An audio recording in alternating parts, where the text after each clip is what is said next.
extremism that they're fighting. They recognize that part of the radicalization, what would turn a young Muslim man, which usually it's the young Muslim men, to become radical, they say it's a lack of opportunities and a lack of education. That usually when a person is feeling like they've got nothing else going for them, they will turn to radicalization, because radicalization will at least tell them that there's something waiting for them on the other side if they do XYZ. So that is why China says they felt like the best thing to do was to open up these re-education camps, where it was essentially and yes, it is forced, a forced college. I'm not, like I said at the beginning of this, I'm not saying what they're doing is the right thing. I'm also not saying it's the wrong thing. I just don't know. But it's certainly, I think we can all agree, better than marching into a country, blowing it to bits and pieces, toppling their government, taking people and carting them off to Gitmo, where they're going to be tortured. I think we can all agree that maybe attempting to unbrainwash or re-brainwash with better brainwashing is maybe a better, more humane method.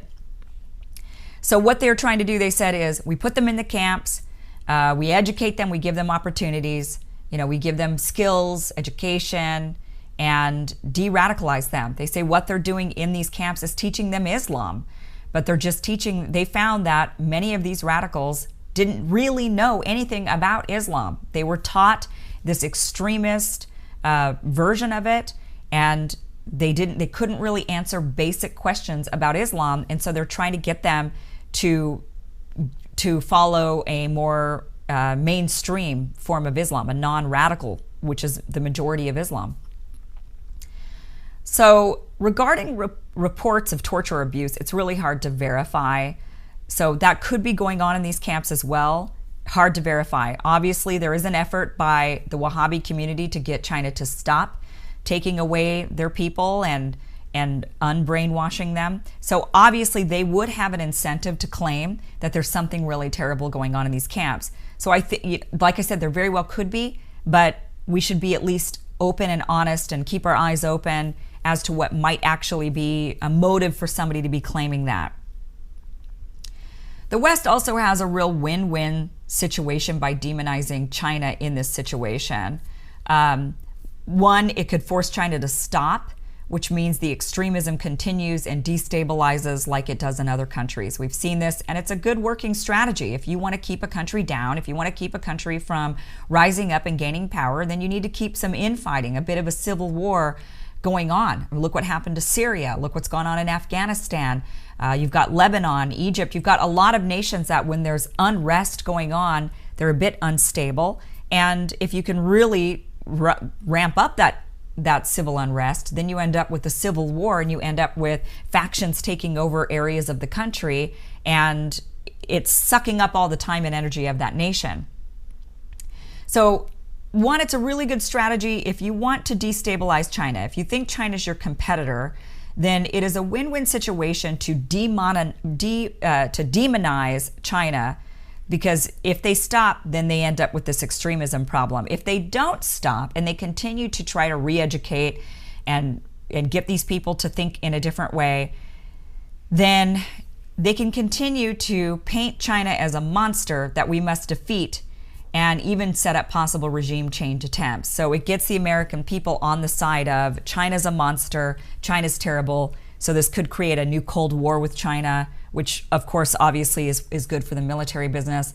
This could also create a situation where China's just viewed as the big bad guy, the big horrible human rights abusing bad guy. Now China doesn't have a squeaky clean record, so of course, when you could take an ounce of truth, you can blow it up into a much bigger thing.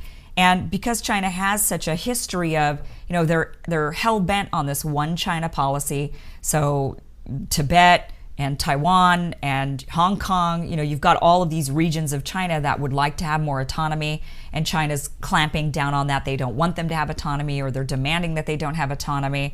And there are these Xinjiang nationalists that do want to be separated from the main China, and there's that as well. So China's got a lot of different things going on, a lot of moving parts. It's a really big country with billions of people, so there's a lot of moving parts going on there, and not all of them are the same. So it's easy to kind of say, okay, well, what's going on in Hong Kong must be going on everywhere else. all of the different situations are different. The situation in Tibet is different than the situation in Hong Kong, which is different than the situation in Xinjiang. And China, though, often may be wrong on how they treat their people because they are a very oppressive society. People aren't free to speak for themselves. They're not free to have their own voices, their own thoughts. That is true in China. It is much more oppressive than the West, for sure. Eastern nations have a tendency to be that way. It's a very different culture. It's a different way of thinking. And unless you grew up in it, like I did, I'm a person with a unique perspective because I'm half Asian, half Western. You know, I've got East meets West, and I understand how difficult it is for the two to understand one another. It's almost impossible. So China's going to do things differently than we do things, and and they're a competitor. So it's a really good thing for the West to continue this propaganda of what China's doing is wrong. But again, you know, one of the reasons why I'm bringing all of this up is because I want us to have start looking at the situation with Wahhabism in a much and other types of terrorism. But Wahhabism is particularly dangerous. I mean, all extremism can be very, very dangerous. But what's interesting about Wahhabism is they're able to raise literal armies. You know, you could get some fringe wackos here in the United States who are on 8chan swapping ideas, and then maybe they go and they do something really atrocious. They attack people, they shoot people, and it is terrible. That is true. But Wahhabism has been able to raise armies that have actually toppled governments. I mean, they're a serious, real, huge threat. This is not just a one-off extremist group, something you can kind of contain a little bit here and there, like you can the racists in America who do have these radical ideas and then end up doing crazy, horrible things. You can hopefully find those one-off people or small groups of people and contain them. But we are talking about, again, the ability to raise a literal army. We have to ask ourselves, luckily we don't have to deal with this in the West as much, but we do have to ask, what is the most progressive, most humane way to deal with these extremists? Obviously, the United States answer was terrible and wrong. We invaded 2 countries. We then took people away and tortured them. We put them in Guantanamo Bay with no due process. That is inhumane and wrong. Then the government decided to spy on all of us and have continued to extend the Patriot Act. So we've got all of these real issues when it comes to the way our government, the way the West has decided to handle extremism versus the way China's dealing with it. I think we should have a conversation on what do we do? Do we allow Wahhabism in our borders? Do we shut down the mosques? Do we say you cannot preach that here? The thing about Wahhabism, it's not just freedom of religion.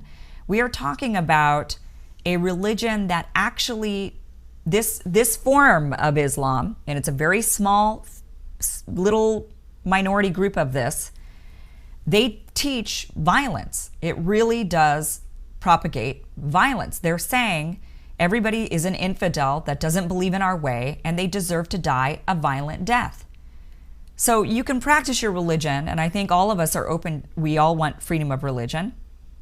But at what point does that religion cross the line and become an ideology that incites violence? And then if we can determine that it is an ideology that actually calls for violence against the government, against their neighbors, against anybody, then what are the rules when it comes to that? Do we then say, okay, we're going to make Wahhabism illegal and you cannot preach Wahhabism in this country? That is where we draw the line. If you want to preach that, well, then you go to jail because that you're inciting violence. Do we want to go down that road? Do we say, no, we have to let them preach it until they actually do it so they can say it all they want, but only until they do it do we put them behind bars? But what if the group is so large that they could raise a literal army? What if you made the mistake as the country and you actually started encouraging them to go and be trained by the literal armies and to you